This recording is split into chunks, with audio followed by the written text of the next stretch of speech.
Good morning. ৰাতিপুৱা নাৰ্জী ফুল কি ধুনীয়াকৈ ফুলিছে।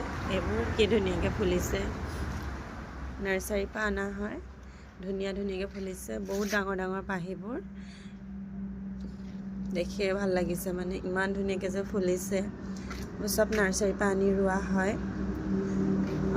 ইয়াত আছিলে এই ক্ৰিচান্থেমাম, ইন্দ্ৰমালতী ফুল। এইজোপা অকণমান বেয়া আহিল, এইজোপাও ধুনীয়াকৈ ফুলি আছে। আৰু এজোপা আছে, এজোপা অকণমান নাৰ্জীৰ ৰংটো কাঢ়া। এজোপা এয়া পিটুনিয়া ফুলিবলৈ লৈছে। এয়া ফুলিব আৰু আছে পিটুনিয়া। এইবোৰ ফুলিব আৰু এইকেইপাহ মানে মস্ত ডাঙৰকৈ ফুলিছে। আৰু এইকেইপাহ বহুত ভাল লাগিছে। এইটো যে বহুত ডাঙৰ হৈছে, মানে মোবাইলৰ কেমেৰাত ইমান ডাঙৰ নেদেখাব পাৰে, কিন্তু ডাঙৰকৈ ফুলিছে। এয়া লাইনকৈ